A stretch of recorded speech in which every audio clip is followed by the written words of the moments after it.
construction company alone has been accused of bribery across 4 countries. The U.S. also warns China's ports could one day host Chinese warships. Last year, Secretary of State Mike Pompeo warned that could lead to a Chinese empire. When China shows up with bribes to senior leaders in countries in exchange for infrastructure projects, then this idea of a treasury-run empire build is something that I think would be bad for each of those countries and certainly presents risk to American interests. The United States government describes the Belt and Road Initiative as a way for Chinese to exert control and to increase Chinese power around the world. We Chinese do not have what you call ambition or a grand vision to change the world order. We only want to promote more economic cooperation. What's your response to that criticism? That the Belt and Road Initiative contracts are debt traps and aren't transparent? Chinese companies won the bidding, and other foreign companies did not win. And the reason is simple. Foreign companies and workers are not as hardworking as the Chinese. But don't those Chinese companies get advantages, not because they're just hard workers, but because they're protected by the Chinese state?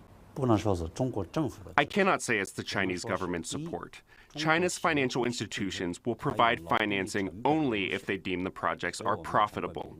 We do not make investments blindly. We Chinese are not stupid. And some of the countries with Belt and Road investments say they're not stupid either. Malaysia renegotiated with China, and in late July, the construction of the rail link restarted in a joint Malaysian-Chinese ceremony. China agreed to reduce the price tag for construction by 30% and allow more Malaysian workers. They are willing to listen to our views, and in the end, they accommodated our problems. U.S. officials say they're trying to develop an alternative. The leaders of a new $60 billion agency that launched in October have been visiting countries where China is investing. The U.S. is pitching public-private deals to counter Belt and Road investments. And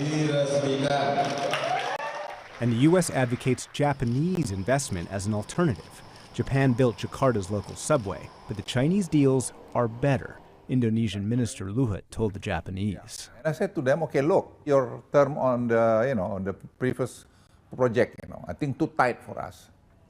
The Chinese offer us now the term much better. And countries who receive Belt and Road investment say the Trump administration is difficult to deal with compared to the Chinese. They've got this Belt and Road Initiative. Does the United States offer anything like that? Never, To reach Washington is very hard, We don't know to whom that they have to talk. In China, we have so many people over there, The U.S. approach is always with a big stick and very little carrot. This has not happened with the Chinese. That's not the Chinese way. But the Chinese way is to increase its presence and find allies all over the world to increase influence. The Belt and Road Initiative is the engine to power that expansion, and it's full speed ahead. The U.S.-China trade war has largely played out as a tariff war, but there are fundamental issues and arguments on both sides. So Katrina Yu and I report together, beginning in China's Silicon Valley, Shenzhen. In Shenzhen's Segi Market, you can buy anything electronic. There are 10 floors of circuit boards, battery-powered children's toys, digital watches, wireless headphones, even Bitcoin mining computers.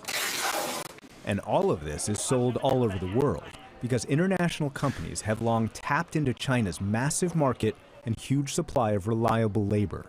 If you have an electronic product that's labeled made in China, the chances are its parts come from here and end up all over the world, including the U.S. For decades, the world's two largest economies, the U.S. and China, have been integrated.